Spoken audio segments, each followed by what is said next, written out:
Assalamualaikum warahmatullahi wabarakatuh. Saya dari kelompok 6. Halo teman-teman semua, apa kabar? Selamat datang di seputar video, algoritma, dan pemrograman. Perkenalkan, nama saya Mas Yarwa Hakim dengan NPM 25150058 dari Fakultas MIPA, Matematika dan Ilmu Pengetahuan Alam, Program Studi Pendidikan Vokasional Informatika, dengan dosen pengampu Bapak Rahmat Fauzi, SPD MKOM, dengan mata kuliah algoritma dan pemrograman. Pada pembahasan ini, saya akan membahas tentang pengantar algoritma yang saya dapatkan referensi dari Google dan sumber-sumber lainnya. Selamat menyaksikan. Baiklah, di sini saya akan menjelaskan tentang algoritma dan pemrograman. Yang selanjutnya yang akan saya bahas ini, yang pertama ialah tentang pengertian algoritma. Pengertian dari algoritma. Algoritma ini ialah urutan langkah-langkah untuk menyelesaikan masalah pemrograman komputer. Jadi, masalahnya ini yang diambil dari masalah manusia yang diselesaikan menggunakan pemrograman komputer, atau yang lebih mudahnya membuat aplikasi untuk menyelesaikan masalah. Nah, algoritma ini ditemukan oleh Bapak Muhammad Ibnu Musa Al-Khwarizmi. Bapak Al-Khwarizmi ini penemu algoritma sekaligus pencetus aljabar yang biasa kita pelajari dalam pelajaran matematika. Kemudian selanjutnya ada juga yang namanya analogi. Analogi ini berasal dari si algoritma tersebut. Yang pertama ialah masalah. Membuat algoritma harus diawali dengan adanya masalah. Jadi, sebelum kita membuat algoritma, itu pastinya diawali dengan adanya sebuah masalah. Nah, setelah adanya masalah, dibuatlah ke dalam algoritma. Membuat algoritma untuk menjadi pedoman pembuatan program. Jangan membuat algoritma kalau tidak ada masalah, dan jangan juga membuat masalah jika tidak ada masalah itu sendiri. Nah, selanjutnya ada program komputer. Program komputer sesuai dengan pedoman algoritma yang kita transformasikan ke dalam program komputer. Jadi, dari masalah yang sudah kita analisis, itu bisa kita transformasikan ke dalam program komputer. Jadi, definisinya itu ialah algoritma ini adalah membuat program untuk menyelesaikan masalah. Jadi, algoritma ini ialah membuat program untuk menyelesaikan masalah. Gitu. Jadi implementasinya bukan ke program, berarti algoritma tersebut gitu. Nah, yang keempat ada solusi. Solusi akan tercapai jika sebuah solusi dikatakan algoritma ini dari masalah yang sudah diimplementasikan dari program komputer ini, kemudian membuat penjelasan menjadi sebuah aplikasi atau membuat aplikasi untuk menyelesaikan program masalah tadi. Kemudian ada juga yang namanya, kemudian di sini kita akan mempelajari tentang cara mendeskripsikan masalah. Yang pertama, kita itu menjabarkan masalah.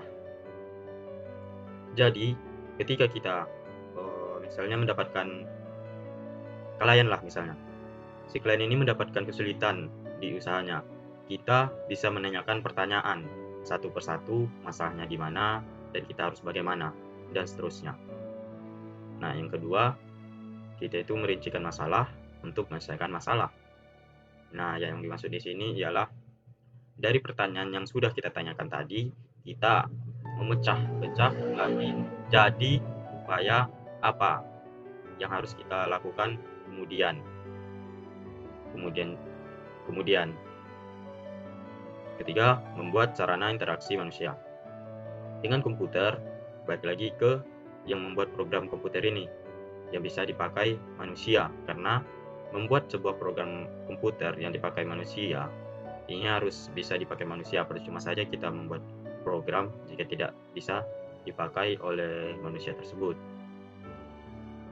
Jadi kita membuat program komputer yang bisa berinteraksi dengan manusia. Usahakan program komputer itu interaktif, begitu digunakan oleh manusia. Tentang masalah program komputer, yang pertama ada bentuk urutan masalah.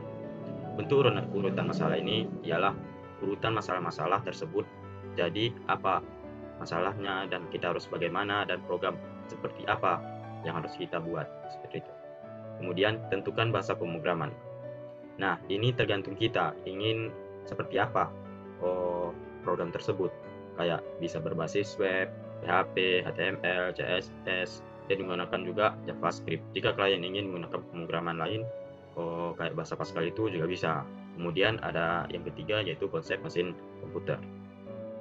Jadi, si komputer ini ketika kita menuliskan kode seperti apa gitu, kodenya, dan urutannya itu harus dari misalnya dari kiri ke kanan, dari atas ke bawah, dari kiri ke kanan gitu. Urutannya itu harus harus berurutan gitu, nggak boleh kita membuatnya salah-salah seperti itu. Nah, selanjutnya di sini saya akan membahas menyimpulkan dari pembahasan tadi, menyusunkan aspek proses logika dari suatu pemecahan masalah tanpa melihat karakteristik bahasa pemrograman akan digunakan.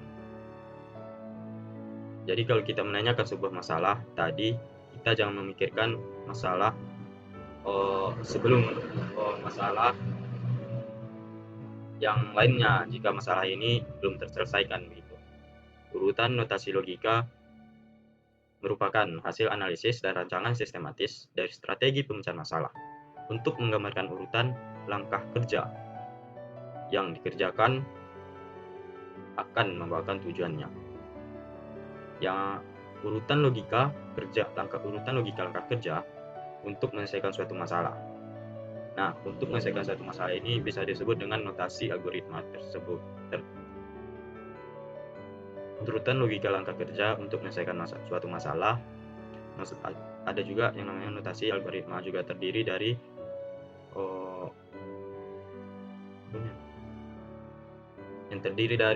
kalimat deskriptif, flowchart, pseudocode.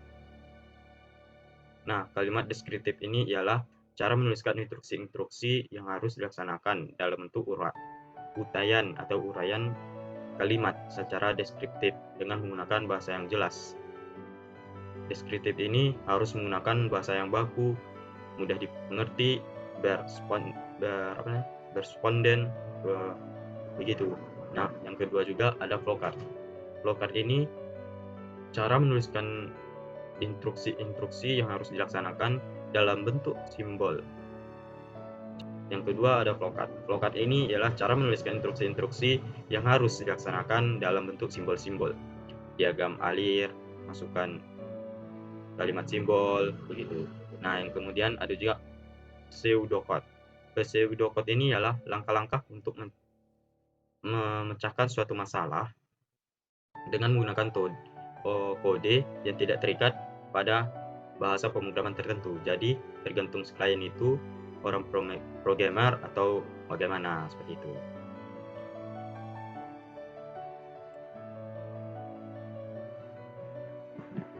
Nah, di sini saya akan melanjutkan dari yang tadi. Di sini masuklah ke contoh kasus kalimat deskriptif. Nah, di sini saya membuat contoh kasusnya itu ialah mencari luas persegi panjang. Pertama itu kita harus membuat mulai, baru masukkan nilai panjang, baru masukkan nilai lebar, baru hitung nilai luas sama dengan panjang kali lebar. Ini ialah rumus dari luas persegi panjang, rumus dari persegi panjang. Kemudian juga tampilkan nilai luas. Tampilkan nilai luas ini maksudnya hasil dari rumus tersebut, yaitu panjang kali lebar, kemudian selesai. Nah, selanjutnya ada contoh kasus pseudocode. Nah, contoh kasus pseudocode ini sama saya buat, yaitu mencari luas persegi panjang. Yang pertama kita mulai, yaitu start, kemudian kita cari variabelnya. Yang variabelnya panjang, yaitu saya menggunakan integer, sama juga dengan lebar, luas, dan juga keliling. Kemudian input ini ya kita memasukkan nilai panjang dan lebar.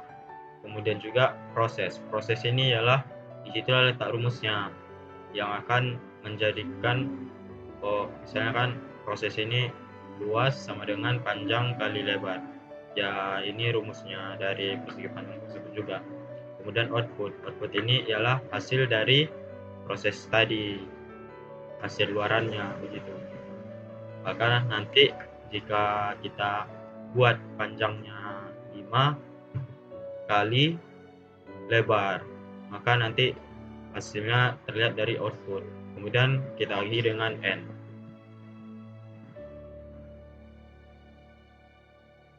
Selanjutnya ada juga flowchart. Flowchart ini saya menggunakan sama juga dengan yang tadi, yaitu mencari luas persegi panjang. Di sini saya sudah membuat flowchartnya. Yang pertama kita harus memulai dengan simbolnya, yaitu simbol terminator yang menandakan awal proses perhitungan program. Kemudian ada juga deklarasi panjang, lebar, dan luas. Di sini saya menggunakan preparation. Nah, di tahap ini kita mendefinisikan yaitu variabel tadi, yaitu integer. Nah, kemudian ada juga ya di sini baca nilai panjang, yaitu dan juga lebar, yaitu yang kita menggunakan simbolnya ini input. Nah, proses ini berfungsi untuk menerima input dari pengguna berupa nilai panjang dan lebar persegi panjang. Nah, masuklah kita ke rumus, yaitu proses menghitung atau hitung luas sama dengan panjang kali lebar. Kemudian ada juga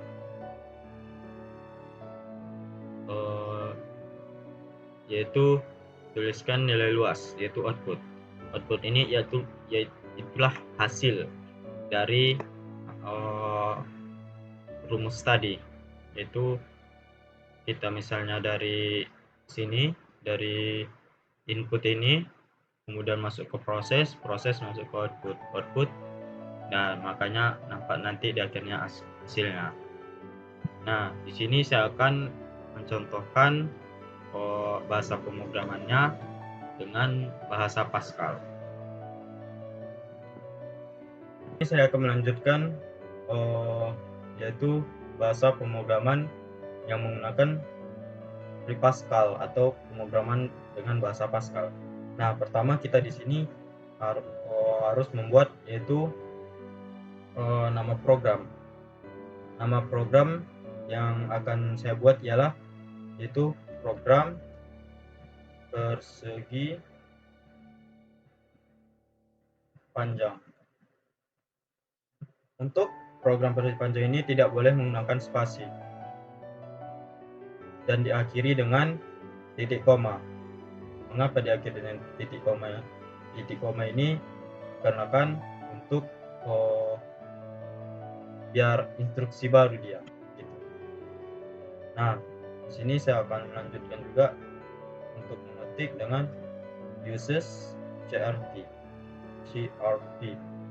Nah, ini fungsinya untuk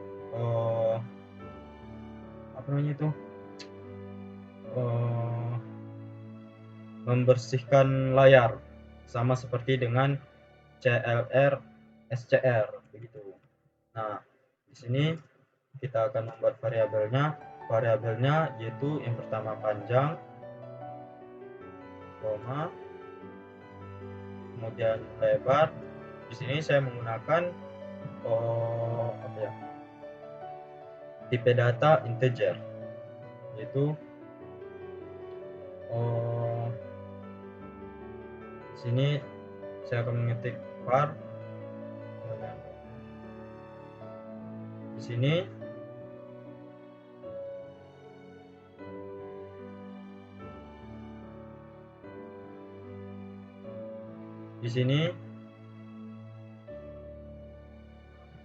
saya akan mengetikkan var, yaitu variabel. Nah, di sini variabelnya yang pertama yaitu saya akan masukkan panjang, koma, lebar, baru tipe datanya saya akan menggunakan integer.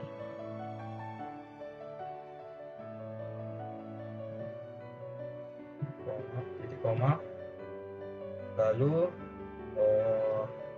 siap panjang, lebar, kemudian masukkan luas dan keliling.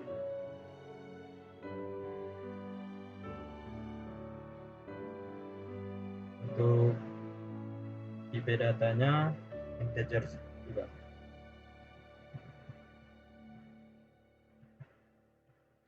Kemudian masuklah ke begin.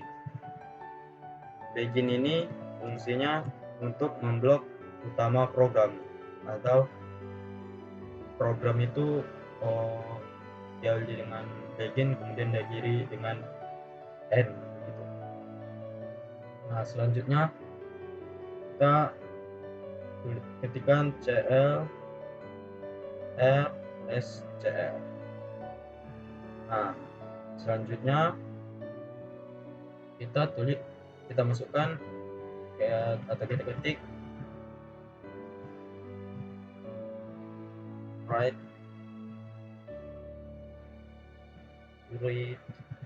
line atau with line. Kita masukkan yaitu judulnya program, nah, itu luas dan keliling persegi panjang. Harus dibuat petik ya. Kemudian lanjut.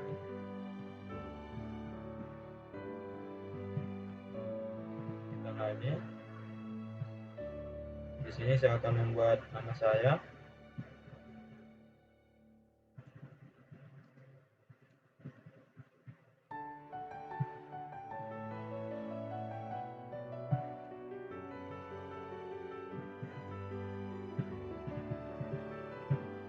Write ini berfungsi untuk menampilkan teks ke layar nanti ketika sudah selesai.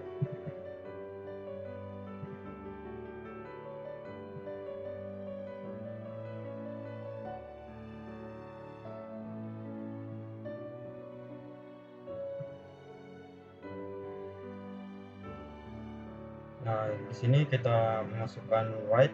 Write ini berfungsi untuk menampilkan teks tanpa baris baru.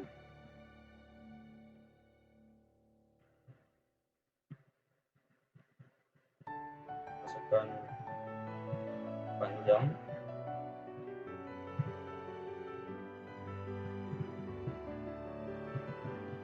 Cm. Titik 2, lalu koma, kemudian titik koma, tanda petik, baru koma, kemudian write ln, yaitu membaca input dengan pengguna dari pengguna dan menyimpan ke variabel.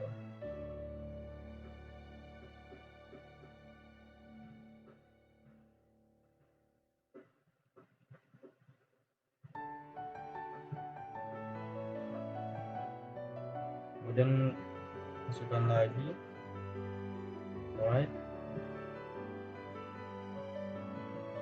masukkan lebar,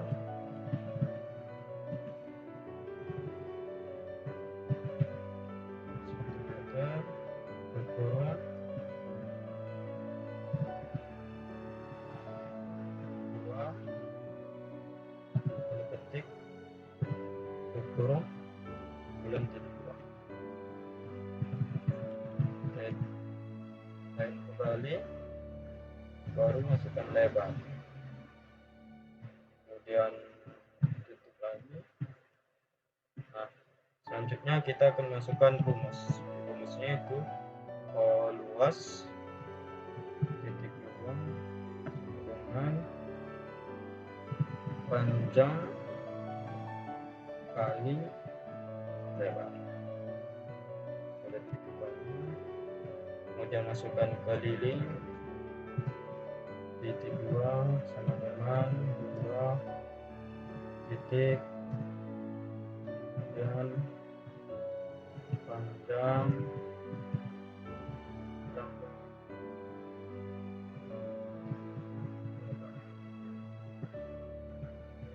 lebar.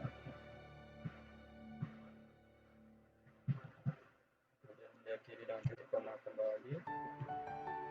Masukkan lagi right LN,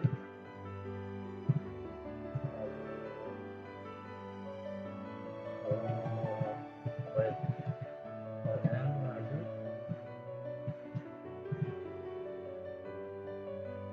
tanda kutip, masukkan luas. Ini untuk membaca hasilnya setelah dimasukkan rumus tadi. Luas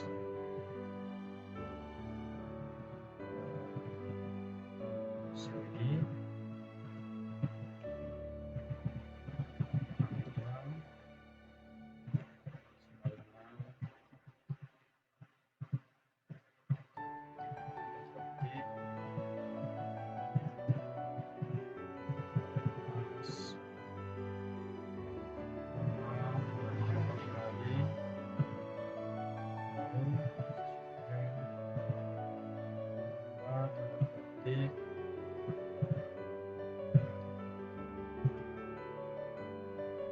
dan juga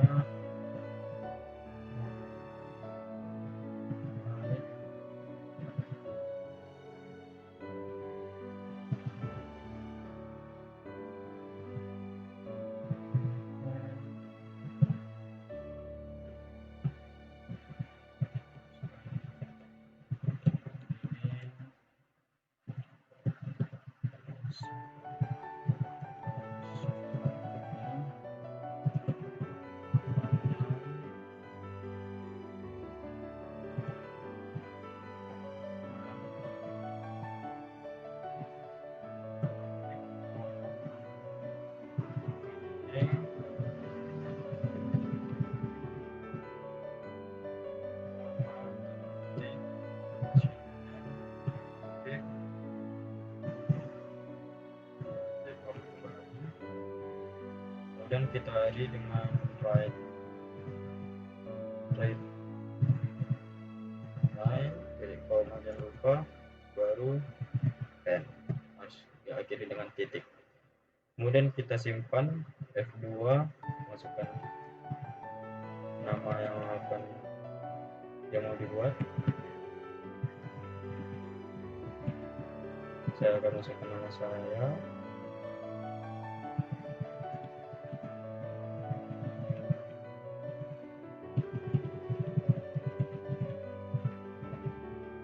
Masukkan program.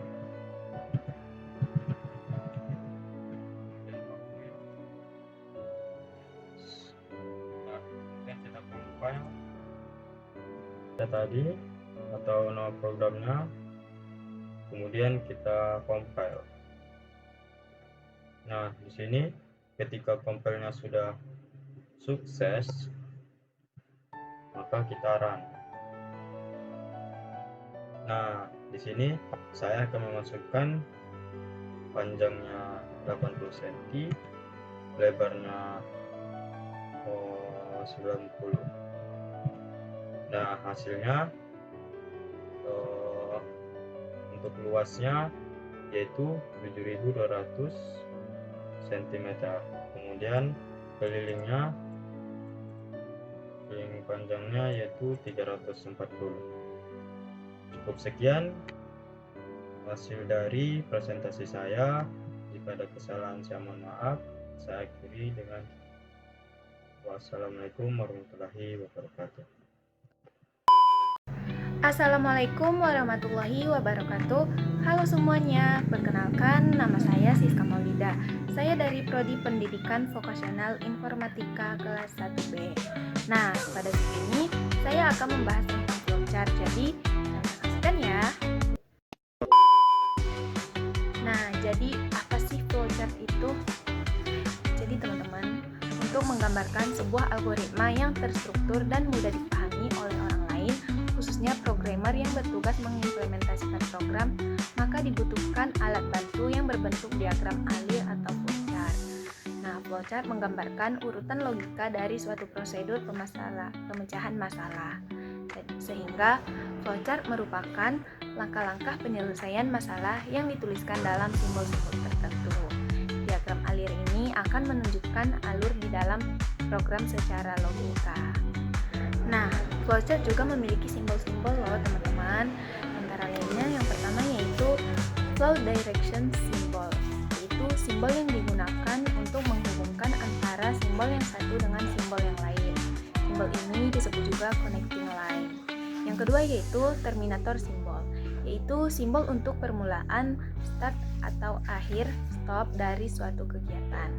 Yang ketiga yaitu connector symbol, yaitu simbol untuk keluar masuk atau penyambungan proses dalam lembar atau halaman yang sama.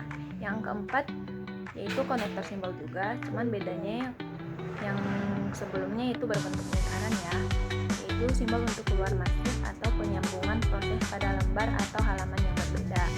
Selanjutnya yaitu processing symbol, simbol yang menunjukkan pengolahan yang dilakukan oleh komputer. Yang keenam yaitu simbol manual operation, simbol yang menunjukkan pengolahan yang tidak dilakukan oleh komputer.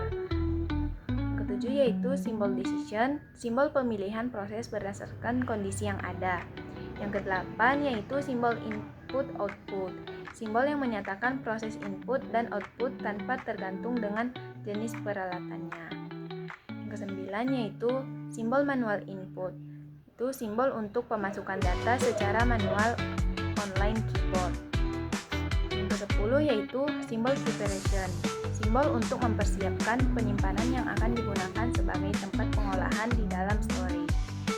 Yang ke-11 yaitu simbol predefined process, itu simbol untuk pelaksanaan suatu bagian atau subprogram atau prosedur.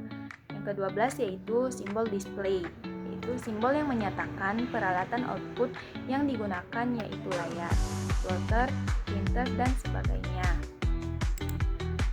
Yang ke-13 yaitu simbol disk and online storage, simbol yang menyatakan input yang berasal dari disk atau disimpan ke disk. Yang ke-14 yaitu simbol magnetic tape unit, itu simbol yang menyatakan input berasal dari pita magnetik atau output disimpan ke pita magnetik. Yang ke-15 yaitu simbol punch card, itu simbol yang menyatakan bahwa input berasal dari kartu atau output ditulis ke kartu.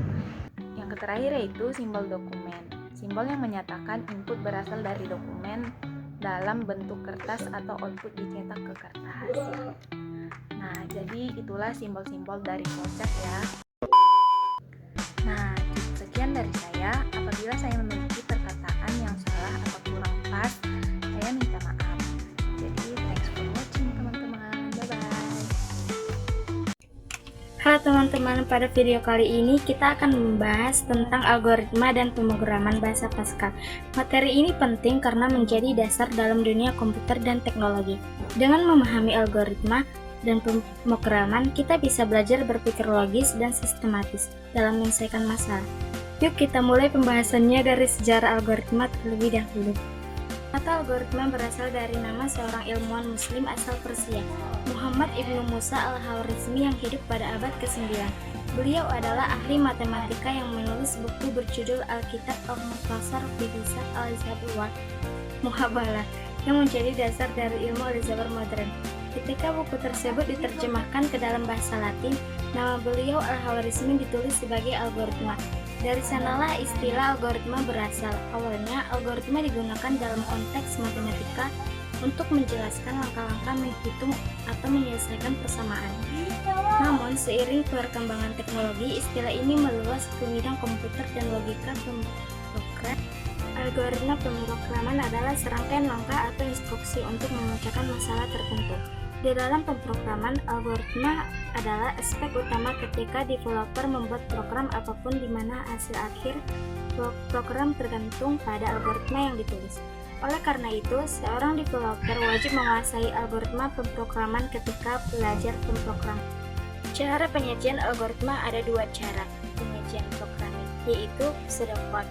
Pseudocode adalah cara penulisan program secara informal dengan kaidah sendiri, daripada menggunakan aturan yang ditetapkan dalam bahasa program, yaitu tujuannya adalah agar alur logika yang ditulis lebih mudah dipahami manusia. Ini adalah contoh pseudocode untuk menentukan bilangan terbesar dari 3 inputan angka. Flowchart adalah diagram yang menampilkan proses dan langkah pengambilan keputusan dalam suatu program.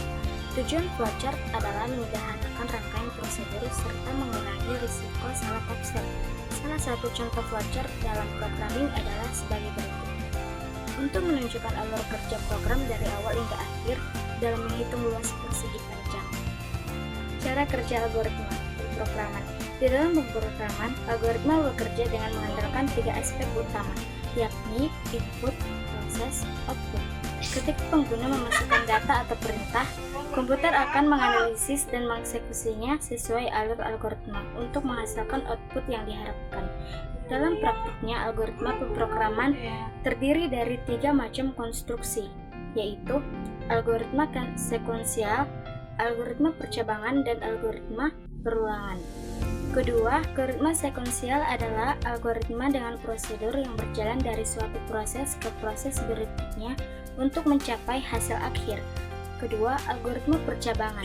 Algoritma yang menjalankan keputusan berdasarkan kondisi tertentu dengan 2 atau lebih percabangan. Ketiga, algoritma pengulangan. Algoritma yang menjalankan urutan perintah berulang-ulang hingga beberapa kali. Pemrograman algoritma berfungsi untuk menyelesaikan masalah yang menjadi tujuan pembuatan program. Algoritma pemrograman juga berfungsi untuk mengotomatiskan solusi permasalahan yang ingin diselesaikan. Program menyederhanakan alur kerja dan logika program untuk memudahkan programmer menulis kode. Mencegah penulisan kode program yang sama secara berulang-ulang. Memudahkan penelusuran masalah apabila terdapat bug atau program yang error. Dan terakhir, meringankan pekerjaan programmer saat mengupdate atau menambah fitur-fitur baru di program. Beberapa jenis algoritma yang wajib diketahui programmer. Pertama, algoritma brute force adalah jenis algoritma yang kemungkinan untuk menyelesaikan masalah. Dengan kata lain, algoritma ini akan melakukan percobaan satu persatu sampai menemukan solusi yang tepat. Kedua, ada jenis algoritma rekursif. Pada algoritma pemrograman ini masalah diselesaikan sesifik dengan cara membaikinya dalam beberapa kondisi yang serupa. Ada beberapa bentuk yang bisa disajikan dalam menulis algoritma, antara lain: pertama, deskriptif, menulis atau menyusun langkah-langkah penyelesaian masalah atau kegiatan dengan cara menguraikan dengan menggunakan bahasa formal. Kedua, ada flowchart, menulis atau menyusun langkah-langkah penyelesaian masalah atau kegiatan dengan menggunakan diagram. Ketiga, ada pseudocode, menulis atau menyusun langkah-langkah penyelesaian masalah atau kegiatan mirip atau mendekati bahasa pemrograman yang digunakan. Pseudocode ini digunakan untuk mewakili urutan-urutan proses dari suatu program. Menurut Donald Eknar tahun 1973, algoritma memiliki 5 ciri pokok, yaitu fitness. Algoritma harus selalu berakhir setelah melakukan sejumlah langkah-langkah.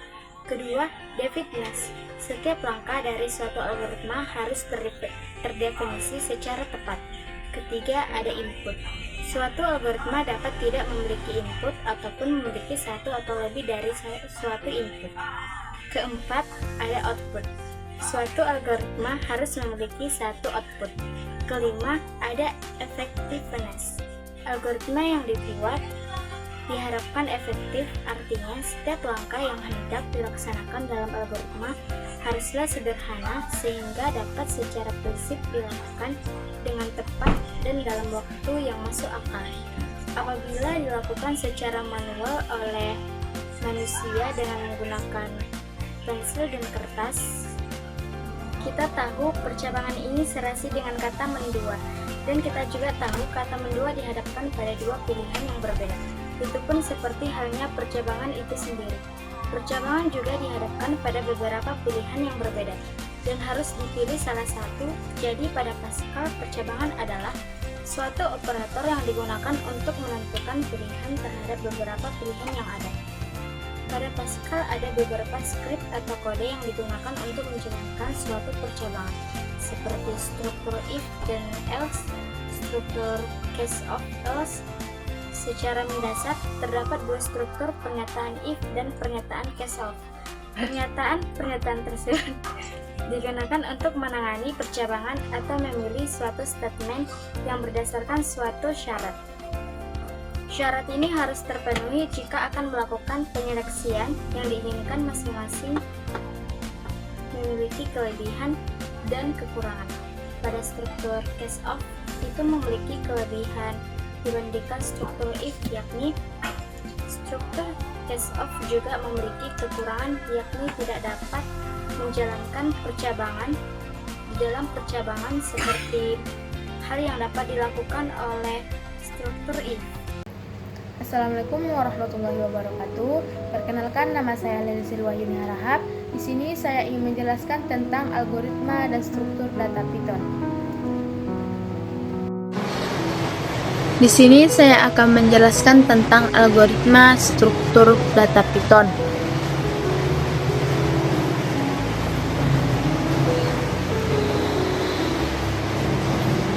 Apa itu algoritma? Algoritma itu sebenarnya simpel. Dia cuma langkah-langkah terurut untuk menyelesaikan masalah. Contohnya, bikin mie instan. Ambil mie, rebus air, masukkan mie, masukkan bumbu, dan sajikan. Itu adalah algoritma persidapur dalam komputer.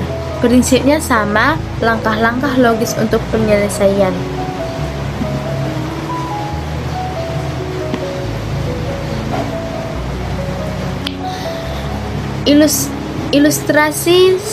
Ilustrasi proses pemasakan. Ilustrasi proses merubah menjadi flowchart sederhana, teks algoritma, langkah-langkah berurut. Di sini ada struktur dasar algoritma. Dalam pemrograman ada 3 struktur dasar algoritma, yaitu 1. Runtunan langkah dijalankan berurutan. Perkembangan, kalau A lakukan ini, kalau B lakukan itu. 3. Perulangan mengulang industri berkali-kali. Flowchart if else. Animasi loop terus berulang, tak muncul satu-satu. Runtunan percabangan. Di sini ada apa itu struktur data. Struktur data adalah cara penyimpanan dan mengatur data supaya komputer bisa bekerja cepat dan efisien. Bayangkan rak buku. Kalau bukunya berantakan, susah dicari. Kalau ditata rapi, gampang ditemukan. Komputer pun begitu. Rak buku berantakan rapi. Teks struktur data, cara mengatur data. Di sini ada array dan matrix. Array itu seperti rak dengan nomor setiap slotnya, misalnya daftar nilai siswa, nilai 0, nilai 1, nilai 2. Sedangkan matrix adalah array 2 dimensi seperti tabel baris kolom. Tabel sederhana, animasi helix index array. text array, deretan data matriks, tabel data. Di buku ada dua cara pencarian dasar. Satu, sequential search, mencari dari awal sampai akhir, cocok untuk data kecil. Binary search hanya untuk data yang sudah berurut. Metodenya bagi dua, cek buang setengah, ulang. Ini jauh lebih cepat. Animasi sequential menyorot satu persatu. Animasi binary search membelah daftar data.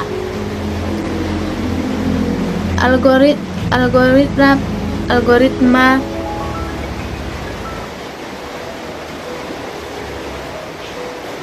di sini algoritma pencarian sorting adalah cara mengurutkan data dari kecil besar atau sebaliknya. Beberapa metode populer buku ini adalah bulk sort, selection sort, insert sort. Mereka sederhana, cocok dipahami pemula. Animasi bulk sort, gelembung naik, data acak berulah menjadi rapi. Text string, mengurutkan data rekursif.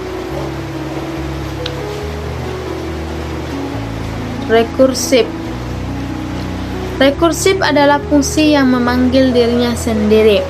Kedengarannya aneh, tapi sangat berguna. Contoh paling mudah adalah faktorial. N sama dengan N kali N kurang 1. Rekursif membuat beberapa masalah lebih mudah diselesaikan. Animasi pohon memanggilan fungsi. Teks rekursif, fungsi memanggil diri sendiri. Di sini saya ada penutup dan kesimpulan. Algoritma mengajarkan kita cara berpikir logis, struktur data, membantu data simpan dan diakses dengan cepat.